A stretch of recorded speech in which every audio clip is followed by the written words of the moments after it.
Operácia zastupujúceho ríšskeho protektora Reinharda Heydricha, ktorá bola nutná potom, ako ho zranil útok Jozefa Gabčíka a Jana Kubiša, tretieho najdôležitejšieho predstaviteľa nacistickej ríše, nezachránila.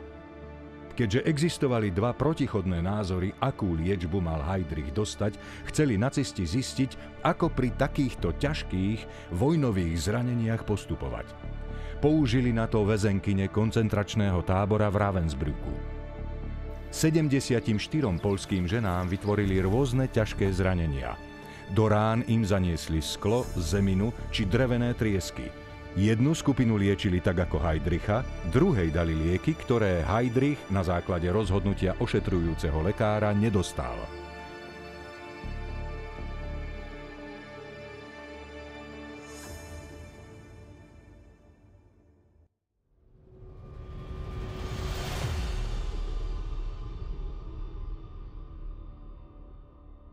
V 10:35 zazněl výbuch. Poté, co ze zhora z Kobylis jel Heydrichův Mercedes, když se blížil Mercedes k zatáčce, tak se objevily 3 tramvaje.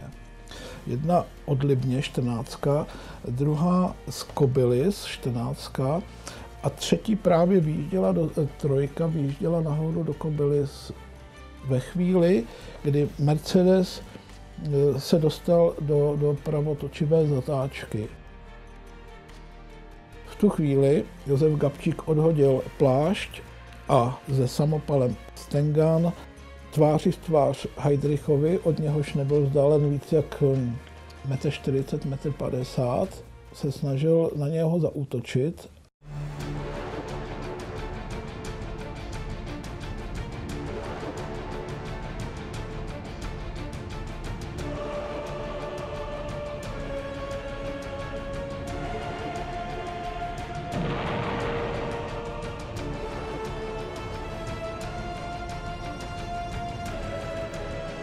Gabčík nevystřelil,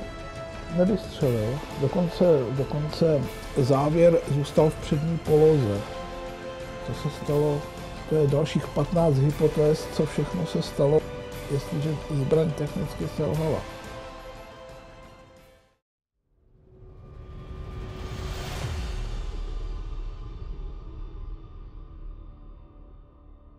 Parašutista Josef Gabčík použil při útoku na Heydricha britský samopal Sten MK II. Byl to samopal, který střílel pistolovými náboji ráže 9 mm. Do zásobníku se vešlo 32 nábojů. Na jednotlivé cíle se uvažovalo, že je maximální vzdálenost asi 100 metrů. A ta zbraň se začala vyrábět až koncem roku 1941. Bylo jí vyrobeno přibližně 2 miliony kusů.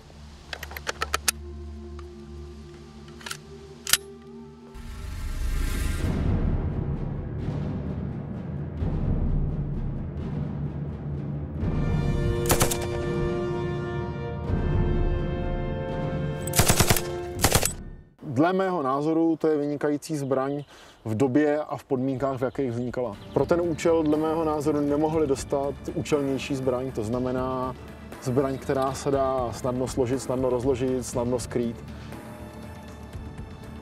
Dlhé roky po atentáte sa špekulovalo, prečo vlastne Gabčík nevystrelil. Zasekol sa mu náboj? Vyhodnotil, že je na okolí veľa ľudí, ktorí práve vystupovali z električiek a nechcel ich ohroziť? Či jednoducho stuhol a nebol schopný strieľať? Nikde ani v tzv. Panvicovej správe, čiže správe o vyšetrovaní atentátu, sa neuvádzal dôvod, prečo zo Stenganu nevyšla strela. Jediný oficiálny dokument, ktorý hovorí priamo o zbrani, našiel v archíve viac ako 70 rokov po atentáte Vojtech Šustek. Přímo svědectví o tom, že se parašutistovi Gabčíkovi vzpříčil ve chvíli útoku na Heydricha náboj, tak je pouze v konceptu hlášení protektorátní policie, která velice krátkou chvíli po útoku na Heydricha ohledávala místo činu a v tom dochovaném konceptu je napsáno, že na zemi byla nalezena automatická pistole se vzpříčeným nábojem v hlavní.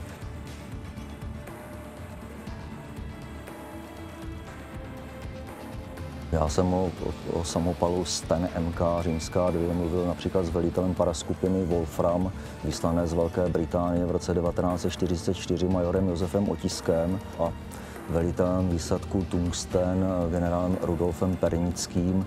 V podstatě parašutista Otisk sám samopal Stengun vybral pro svoji skupinu jako vhodnou zbraň pro jejich nasazení, tak ten mi řekl, že prostě to, že zbraň selhala, takže to se za války stávalo častěji, než vůbec si připouštíme. Já jsem to ostatně i viděl například ve zprávách gestapa o přestřelkách s odbojáři, kdy velice často se v těch dokumentech objevuje, že buď odbojářovi nebo úředníku gestapa selhala zbraň, spřičil se náboj v hlavní, to nebylo nic tak výjimečného. Parašutista Pernický říkal, že jako při pozdějším užívání, že se doporučovalo nedávat plný počet nábojů, ale dát pouze 24 nábojů, aby se předcházelo tady k tomuhle selhání. Jedna z teorií je, že nebyl doražený zásobník. To se ano může stát. Osobně bych to považoval spíš za školářskou chybu, kterou považuji já za nepravděpodobnou. Další může být, což už přichází s tím přeplněným zásobníkem, kdy dojde k nepodání prvního náboje. To znamená, že se ten náboj spříčí místo toho, aby vjel do nábojové komory tak, jak má, tak prostě tam zůstane viset a ten závěr ho nedorazí, tím pádem nedojde k odpálení náboje. A další věc je, kterou málo kdo zmiňuje, ale je možná. Já neumím posoudit, nakolik pravděpodobná mohla dojít i k úplně obyčejnému selhání náboje.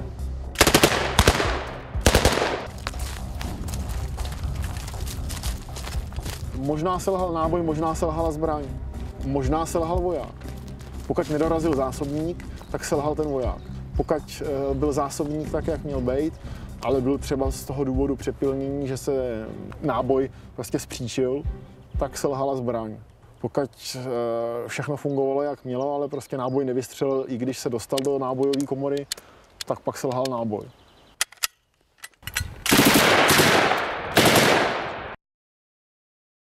V záloze stojící Jan Kubiš, který byl několik metrů pod zatáčkou níže skryt za betonovým sloupem, no tak zareagoval tento voják, který byl v kurzech charakterizován jako pomalejší, no tak prostě neváhal a bombu, nikoliv granát, jak se špatně někdy uvádí, ale bombu s plastickou trhavinou, speciálně pro tyto účely vyvinutou, tak prostě vhodil ze spoda, takhle vrhl na pravé stupátko pravého boku Mercedesu.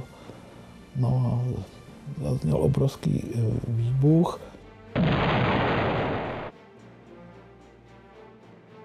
Část plechu projela Heydrichovi do zad. No, spolu s chuchvalcem výplně sedadla, což jsou koňské žíně, tak plech trošku zdevastoval slezinu a ty nečistoty tam mohly právě vniknout s tímto chomáčem koňských žíní.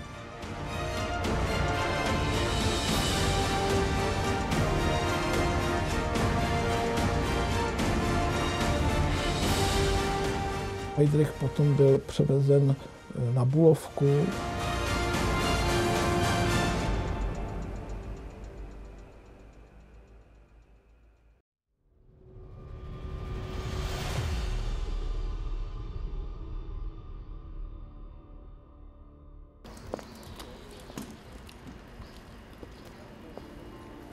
Bol 27. máj 1942, krátko pred 11. hodinou.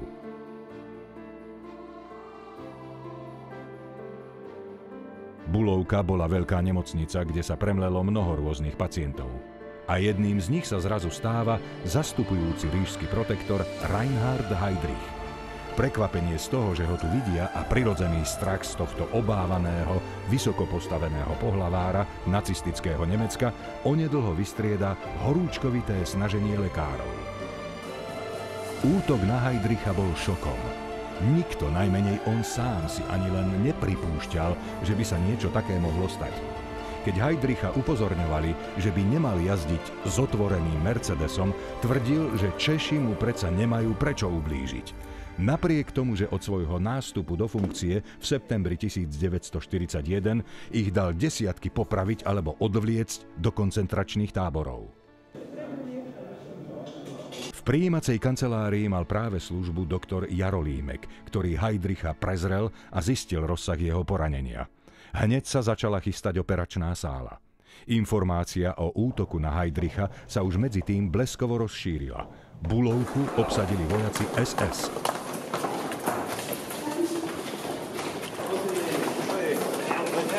Ta Bulovka, zejména ten chirurgický pavilon, byly ve stavu obležení. Tam vznikla taková panika, že nacisté nevěděli, co se bude dít dál.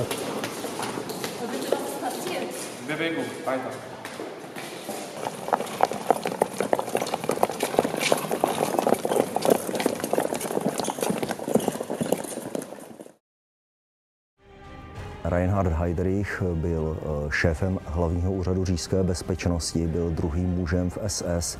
Byl to člověk, který v době, kdy ho naši parašutisté zabili, tak měl na svědomí přímo 100 000 vražd a nepřímo miliony, protože on byl mimo jiné také projektant různých těch vyhlazovacích akcí ve velkém stylu. Hlavním operatérem byl profesor Dick, Walter Dick, který byl přednostou chirurgie nemocnice na Bulovce, a s ním přivolaný konzultant, profesor Holbaum, Josef Holbaum, který byl přednostou chirurgické kliniky Německé univerzity v Praze, to je dnešní Všeobecné fakultní nemocnici. S nimi jako asistent operoval primář Pavel Slanina, který patřil k buloveckému týmu, a s nimi tam byl doktor Alois Honěk, který dával anestézii, a sestra Kolářová.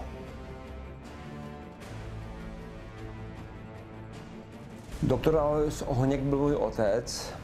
Byl to dobrý chirurg, věnoval se hlavně úrazové chirurgii, neurochirurgii. V dobách samozřejmě, kdy to nebylo rozdělený, dělal taky narkózu, anesteziologii, a tak se také dostal k Heydrichovi. Byl přímo na chirurgii na Bulovce. Bulovka tenkrát oni se považovali za nejlepší chirurgii v Praze. Tenkrát se hodně operoval, bylo hodně poraněných, z války tam operovali Němce a z náletu potom, takže pořád operovali, sloužili jenom výjimečně, mi vlastně volno, když chodili do Prahy. Takže jak on mě vykládal, že pili víno a hráli karty, když si uslyšeli výbuch, a za chvilku potom přijel Heydrich.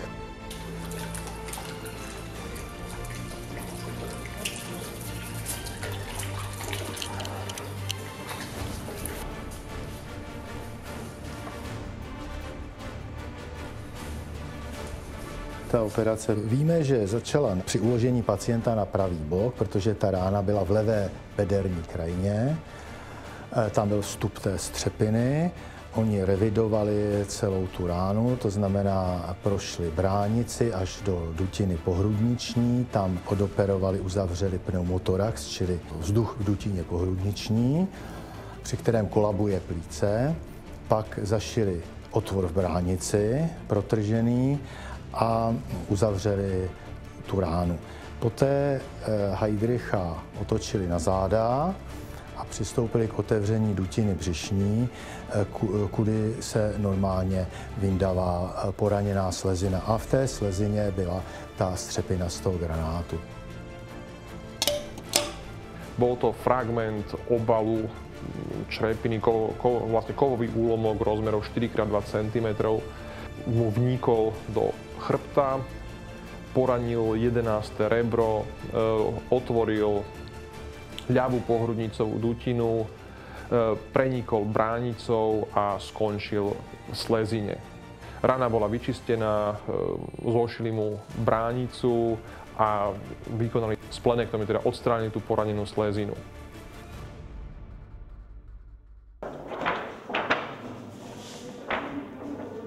To byl standardní postup, který jsem konzultoval i s některými chirurgy, protože sám chirurg nejsem, čili v tom problém nebyl. Trochu problém tam byl při otevření toho břicha, kdy profesor Holbaum byl těžce nervózní z té situace a začal otevírat to břicho nějak zvláštně, pak od té operace ustoupil a profesor Dick to dokončil v pořádku, ale tenhle ten nešťastný začátek nijak neovlivnil zdraví a život Heydricha. A takže ten postup byl v tomto smyslu naprosto obvyklý. Snad jenom mí konzultanti chirurgové říkali, že ten operační přístup byl možná trošku malý nebo poddimenzovaný na to, aby u takového zranění získali dostatečný přehled v té operační ráně, mohli úplně vyčistit od všech těch cizorodých materiálů, které pocházely z vycpávky toho sedadla, kterým ta střepina vlastně prošla, než zasáhla Heydricha. A že ten přístup byl možná příliš opatrný nebo s příliš velkým respektem a že možná tohle jediné nebylo dobře na tom výkonu. Zápis v operační knize je tátovou rukou. I tam je to přepsáno to jméno Heydrich, on vždycky říkal, že to napsal Heydrich Zil, tak to asi skutečně tak bylo.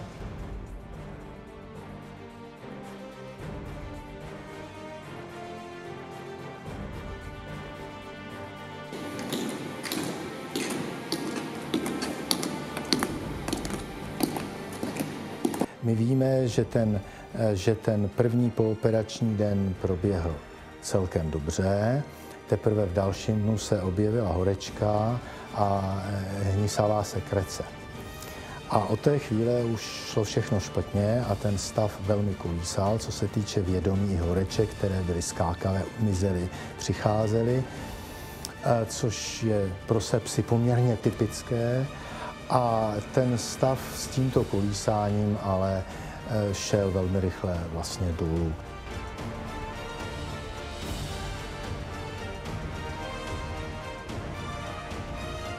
Heydrich po útoku žil ešte 8 dní. Zomrel ráno 4. júna 1942.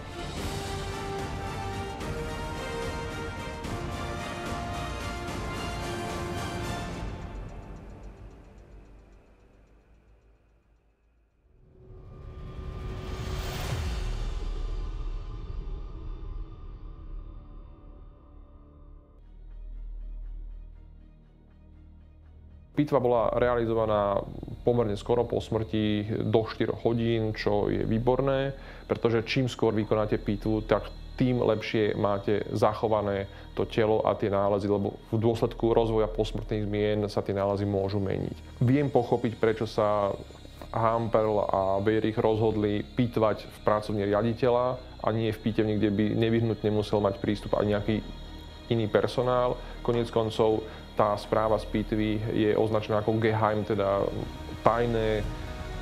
Tak zrejme toto bol ten dôvod pre tento neštandardný postup, z ktorého rezultovali aj tie isté nedostatky. Tá pitva mala niekoľko zvláštností. V prvom rade treba povedať, že to nebola úplná pitva, bola to iba pitva čiastočná. Za normálnych okolností sa pitú všetky tri telesné dutiny, teda dutina lebečná, dutina hrudná, dutina brúšna. Tu v podstate ten pitevný protokol sa začína tak zvláštne dutinou brúšnou. Ten pitevný protokol, aj ten posudok obidvoch profesorov, ktorí vykonali pitvu, je zvláštny v tom, že keď to číta niekto, kto rozumie súdnemu lekárstvu a patologickej anatómii, tak nejako to nedáva odpoveď na otázku, na čo vlastne Heydrich zomrel. Lekári, ktorí operáciu a následnú pitvu Heydricha skúmajú z historicko-medicínskeho hľadiska, sa dodnes nevedia zhodnúť na tom, čo vlastne Heydrichovú smrť spôsobilo. V pitevnej správe sa uvádza, že došlo k poškodeniu životne dôležitých parenchymatických orgánov baktériami. Niektorí tvrdia, že je to jednoznačná a preukázaná príčina smrti. Iní, že ten nález nebol taký vážny, aby sám o sebe spôsobil smrť. Na té pitvě vlastně se ukázalo, že jednak muselo jít o sepsi, protože tam bylo odpovídající poškození všech důležitých orgánů, že tam byla flegmona, čili neohraničený zánět, který procházel svalstvem stěny hrudní, stejně tak bránicí, že tam byl hnis, byť ne velká vrstva pod bránicí v té krajině, odkud byla vyňata ta slezina, že byl zánětlivý výpotek asi 700 ml v té dutině pohrudniční jedné, ale i té druhé nezasažené počínající a v tom osrdečníku, takže dohromady tam byl skoro litr zánětlivé tekutiny v tom hrudníku.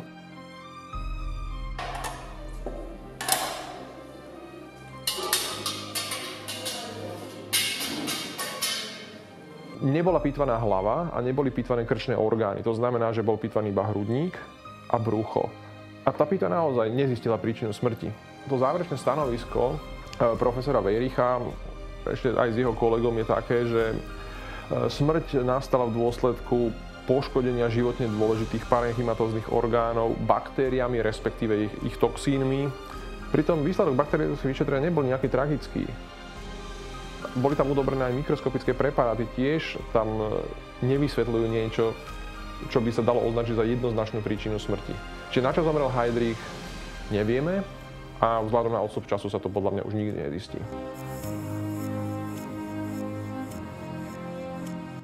Podstatné je to, co tam nebylo.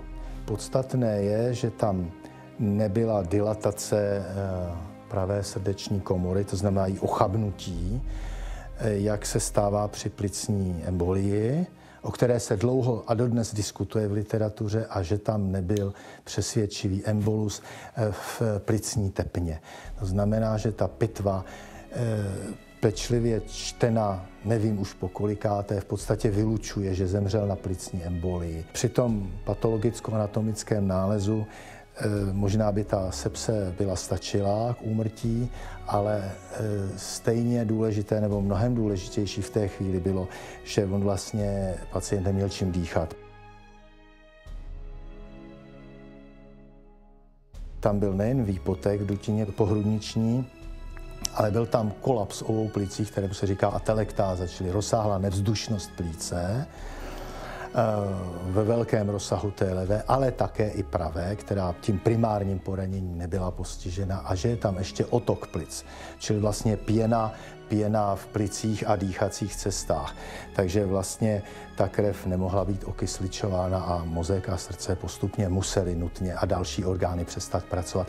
Už jenom proto, i kdyby nebylo té sepse. Z môjho pohľadu mal byť odobratý materiál na toxikológiu, aby bol ten nález kompletný. To, že nebol, považujem za nedostatok tej pitvy. Toxikologické vyšetrenie vám povie o prítomnosti nejakých cudzoroných látok v tele, či už krvi, moči alebo v niektorých orgánoch. Ak máme potvrdiť alebo vylúčiť otravu, tak potrebujem urobiť toxikologické vyšetrenie. Keď toxikologické vyšetrenie neurobím, na otázku, či bol otrávený alebo nie, môžem odpovedať iba neviem. Pretože nemám dôkazy ani pre otravu, ani proti otrave.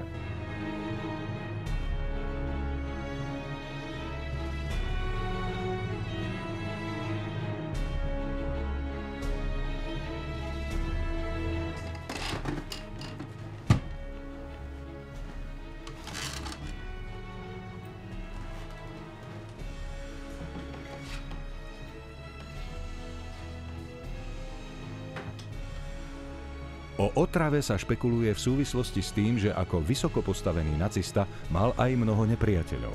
O tom přemýšlím mnoho let, kým tento člověk byl. Je několik takových několik prohlášení, kteří hovoří o jeho výjimečnosti. Třeba mozek Heinricha Himmlera se nazývá Reinhard Heydrich. Třeba. Nebo poté, co zemřel Heydrich, tak si Goebbels napsal do svého deníku: ztráta Heydricha je pro nás nenahraditelná. Musel vědět, o čem hovoří. Práve pre záver pitvy, že Heydrich zomrel v dôsledku poškodenia životne dôležitých parenchymatických orgánov baktériami, respektíve ich toxínmi, sa hneď po jeho smrti vynorila otázka, prečo mu neboli podané sulfonamidy. A najmä, či ho mohli zachrániť. Sulfonamidy sú lieky, ktoré sú protibakteriálne. Ak sa ten pitevný nález a posudok obidvoch profesorov z nemeckej Karlovej univerzity prichyluje k záveru, že vlastne príčinou smrti boli baktérie a ich účinok, tak ak by toto bola skutočná príčina smrti, tak tie sulfonamidy by mohli pomôcť. Nie nevyhnutne museli, ale mohli. Treba si uvedomiť, že sulfonamidy v tom čase boli dostupné. Sulfonamidy skutočne boli v tej dobe v Nemecku dostupné. Na rozdiel od antibiotík. Tie mali iba Briti, aj to v malom množstve. Priemyselne sa antibiotiká začali vyrábať až po vojne. Profesor dr. Gebhardt, ktorého poslali z Berlína dohliadnúť na Heydrichovú liečbu, ich však pacientovi nepodal. Profesor Gebhardt, který to byl vysoký lékař SS, který byl poslán z Berlína, aby dohlédl a vlastně vedl celou pooperační péči nezávisle na těch chirurgách. A ten dorazil do Prahy až po operaci. Byl to on, kdo rozhodoval o tom nepodání sulfonamidů. A ten měl potom trochu problémy, protože Hitlerův osobní lékař a známý víceméně šarlatán, doktor Theodor Morel, Gebhardta obvinil, že měl podat sulfonamidy, protože doktor Morel měl podíl ve firmě, která je vyráběla. A on se musel hájet svým způsobem. Stál za ním Himmler, který mu doporučil, či přímo ho vyslal, rozkázal uskutečnit ten projekt v Ravensbrücku s pokusy na vězních se znečištěnými ranami a podáním či nepodáním sulfonamidu. Oni to samozřejmě nedělali jenom kvůli Heydrichovi, oni to dělali především z důvodu, bych tak řekl, válečného zdravotnictví. Nicméně velmi se hodilo, že Gebhardt potřeboval prokázat a ukázat, že postupoval v podstatě správně.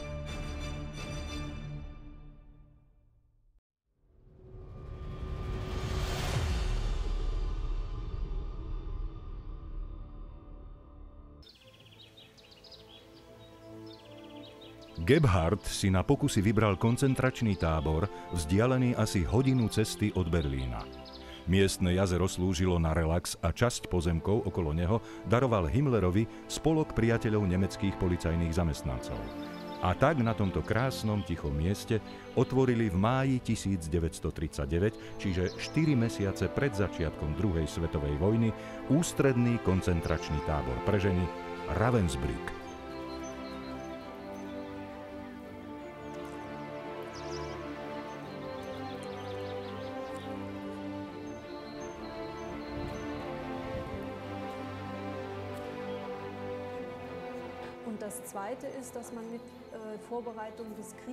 V rámci príprav na vojnu sa rátalo s tým, že sa k odboju pridá stále viac a viac žien. A preto bude potrebný aj veľký koncentračný tábor pre ženy.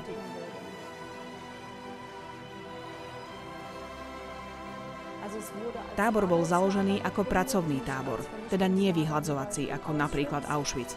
Ravensbrück mal 44 externých táborov, v ktorých museli pracovať prevažne ženy, pre nemecký zbrojný priemysel. Fotografie, ktoré zobrazujú koncentračný tábor Ravensbrück, boli zhotovené fotografmi SS v období rokov 1940 až 1941. Vznikol z nich album, ktorý ukazovali návštevám, delegáciám, zahraničným hosťom, ale slúžil aj na propagandu. Každodenná realita väzenkýň nebola taká čistá, pokojná a príjemná, ako to na fotografiách vyzerá. V samotnom tábore existovali napríklad vykladacie oddelenia. Ženy, ktoré do nich boli zaradené, museli vykladať z lodí uhlie na kúrenie. Väzenky nevykonávali zemné práce, pri ktorých museli tvrdo fyzicky pracovať na výstavbe a rozširovaní tábora. Boli tu opravovne, práce v poľnohospodárstve, nachádzala sa tu krajčírska dielňa a aj králičia farma.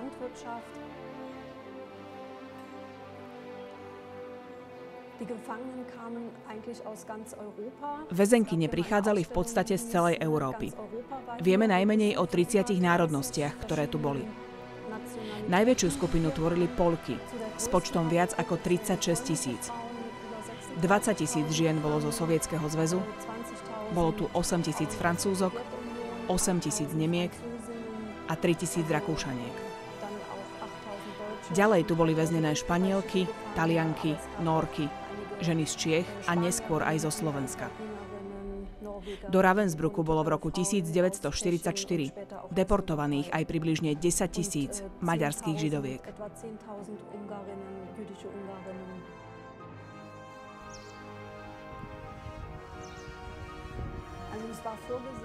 Od začiatku sa vychádzalo z toho, že ženy budú strážené dozorkyňami.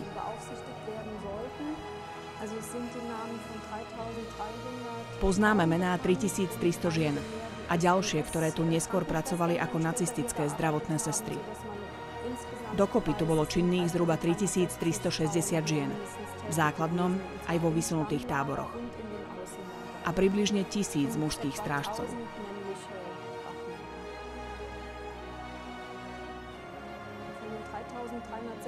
Z 3360 dozorkyň a zdravotných sestier sa po vojne muselo pred súdom zodpovedať len 77. Napríklad z 90 osôb, ktoré tvorili komandatúru tábora, stálo pred súdom len 32. Z tisícky mužských strážcov to boli len 9.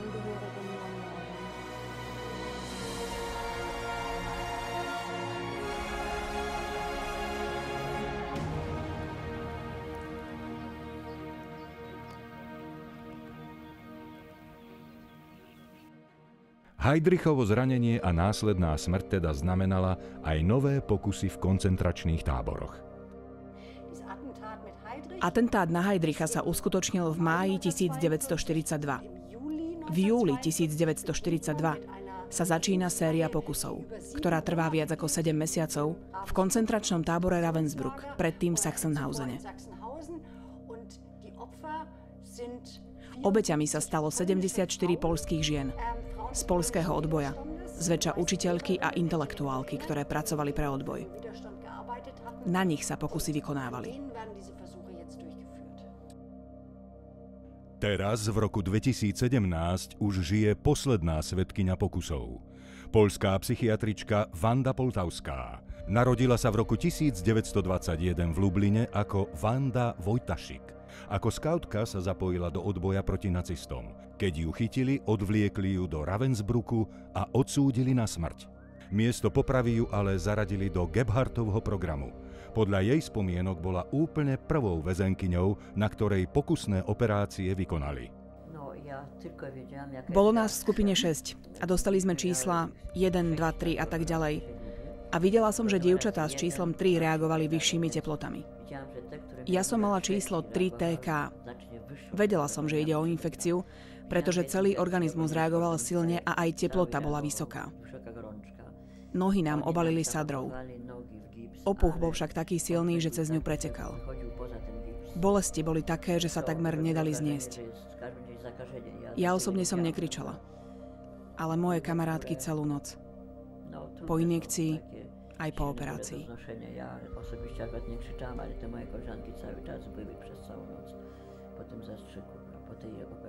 Operovali vtedy 6 z nás. Vyzeralo to tak, že mladé, zdravé dievča malo po niekoľkých hodinách vysoké teploty, opuchnutú nohu a infekciu vyvolávajúcu hrozné bolesti a monštrózne opuchnuté nohy.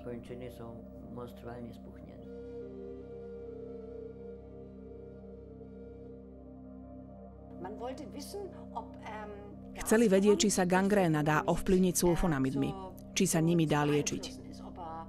Sulfonamid je prípravok, trochu ako penicilín, ktorý zabíja baktérie. Aby to mohli vyskúšať, potrebovali vyrobiť gangrenické poranenia. Rana sa znečistí, zväčša zeminou, baktérie vniknú hlboko do rany a prepukne zápal. Obetiam teda najprv spôsobili rany. Boli to telesne zdravé obete. Spôsobili im na nohách, na dolných častiach nôh, dlhé rezné rany nožmi. rany nainfikovali baktériami a okrem toho do rán naniesli špinu, kúsky skla a úlomky dreva, aby vznikol ešte silnejší zápal. Aby to bolo ako ťažké vojnové zranenie. Nevzali teda ranených vojakov a neskúšali liečbu na nich, ale vzali zdravých ľudí a cielene im vytvorili rany.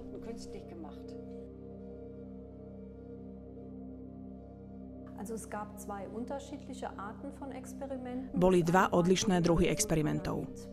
V jednom sa testovali tzv. Sulfonamidové preparáty, v druhom sa vykonávali operácie kostí a svalstva. Dokopy bolo vykonaných 5 sérií sulfonamidových pokusov. Ženy operovali, na dolných častiach nôh im umelo vytvorili rany, ktoré potom infikovali rôznymi látkami. Baktériami, drevom, hnisom či sklom. Následne boli rany opäť zašité. Potom skupinu žien ošetrovali práve pomocou nových chemických preparátov, sulfonamidov, a porovnávaciu skupinu nimi neošetrovali, aby videli, či by tieto medikamenty mohli mať liečebný účinok. Týkalo sa to asi 50 žien. Boli aj tzv. Operácie kostí a svalstva, približne na 25 ženách, kde odobrali kusy svalov a kostí, ktoré buď transplantovali iným ľuďom, napríklad na klinike SS v Hohenlichen, alebo ich operovali späť tým istým ženám na iné miesto v tele. Vanda Poltavská musela absolvovať iba jednu operáciu a podarilo sa jej vyliečiť bez väčších následkov. Videla však, čo zámerné infekcie a aj opakované operácie urobili s jej priateľkami. Aj preto sa po vojne rozhodla študovať medicínu a neskôr si zvolila špecializáciu psychiatria. Chcela som sa totiž jednak venovať jednému z najhumanistickejších odvetví medicíny a zároveň som chcela pochopiť, a to má svoje korene tiež v Ravensbrücku, ako je možné, že ľudia dokázali iným ľuďom urobiť to, čo im urobili. Voči Nemcom som necítila nenávisť, iba údiv a ohromenie z toho, čo sú ľudia schopní urobiť iným ľuďom. Experimenty sa začali v júli 1942. Treba dodať, že okrem 74 poliek sa obeťami experimentov stala aj jedna česká žena, 2 Nemky, 1 Juhoslovanka a 2 Ukrajinky. Predtým boli pravdepodobne vykonané experimenty na približne 15 mužoch. O tom ale nie je známe takmer nič.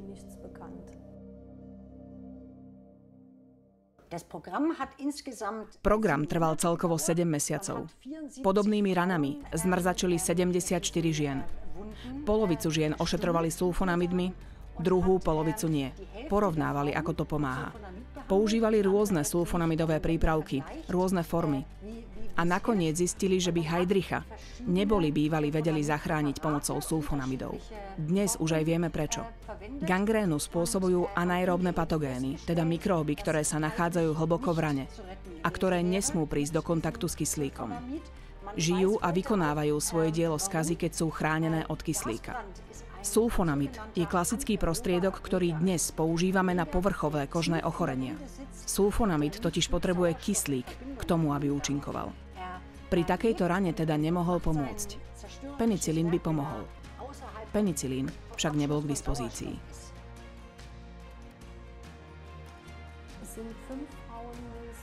Najmenej 5 žien zomrelo, z toho 4 na následky gangrény, 1 na tetanus.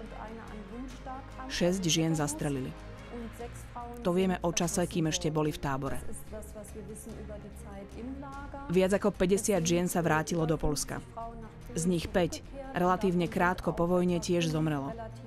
Pravdepodobne to súviselo s pokusmi. Asi štvrtina z nich sa stala invalidmi a práceneschopnými.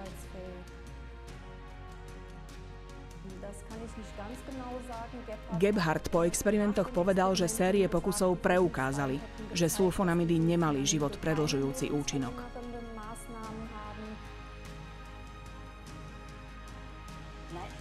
Ich výsledkom vlastne bolo, že bolo správne rozhodnutie neskúšať sulfonamidy, pretože by mu aj tak nepomohli.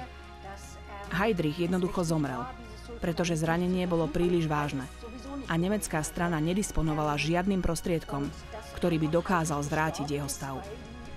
Heydricha nebolo možné zachrániť.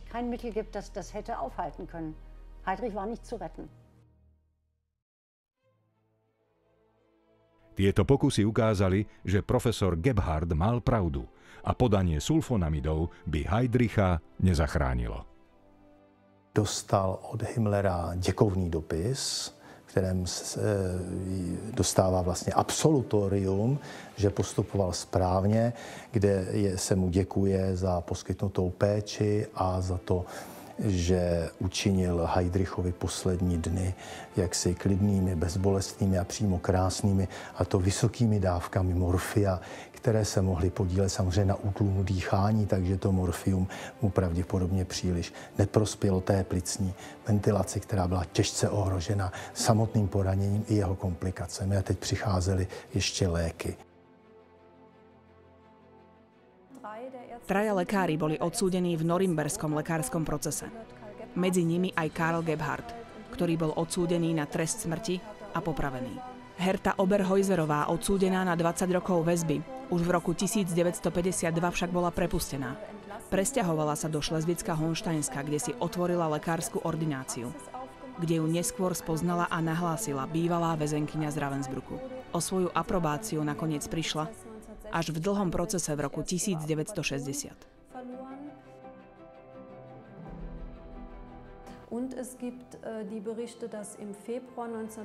Existujú správy o tom, že vo februári 1945 sa mali všetky obete experimentov hlásiť. V tábore potom právom vznikla obava, že by mali byť tieto ženy zavraždené, pretože nechceli, aby zostali nažive svedkovia týchto zločinov. Podľa správ potom v tábore došlo k veľkej akcii solidarity. Keď sa mali tieto ženy hlásiť pri apeli, čo bolo vždy veľmi skoro ráno, väzni pracujúci s elektrinou sa postarali o výpadok prúdu, takže na apelplaci bola tma a ženy ušli do nemocničných barakov. Napríklad do tých, kde boli pacienti s tuberkulózou či do blokov s inými chorobami, kam vedeli, že sa príslušníci SS pre možnú nákazu neodvážia. Niektorým z nich dali aj iné väzenské čísla a výsledok bol, že väčšina z nich prežila.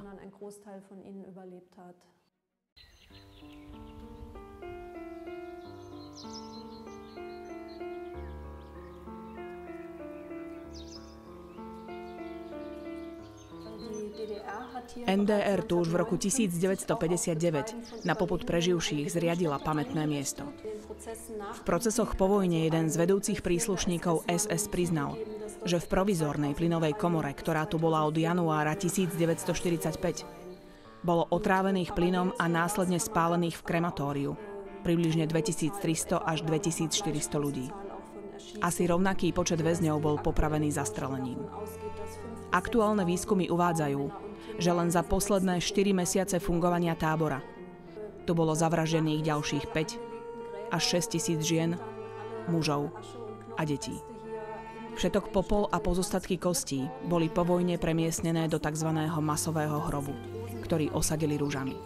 Ženy z Čiech boli medzi prvými, ktoré sem priniesli a zasadili sadenice ruží ako spomienku na obete. Potom sa pridali aj ďalšie národy. Francúzsky pre Ravensbrück vyšľachtili novú odrodu. Jej názov je Zmrtvých vstanie.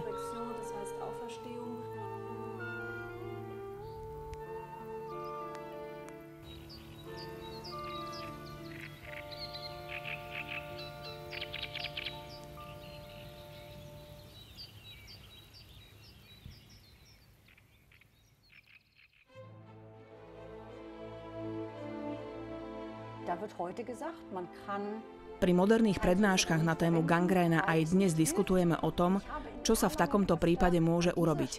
A medicína vraví, že sa nemajú používať sulfonamidy, pretože to nepomáha.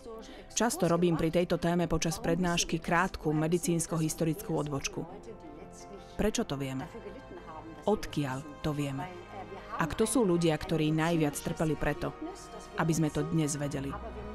Máme totiž medicínsky výsledok, ktorý používame.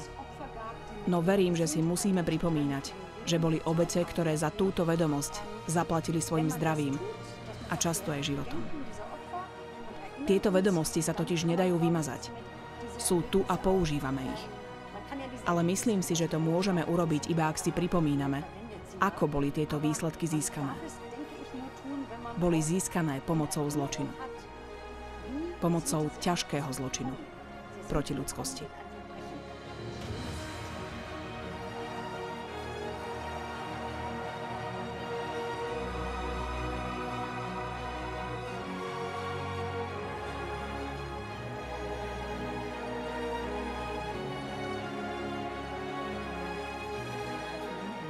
Počas celej doby, kedy som vyučovala medicínu, som študentom vždy predkladala 2 príklady dokumentov, ktoré sú uchované v archívoch Jagelovskej knižnice v Krakove.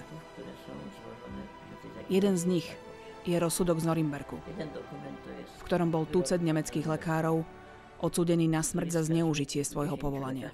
Druhý dokument je monografia chorobopisu hladomoru, spísaná židovskými lekármi vo varšavskom gete.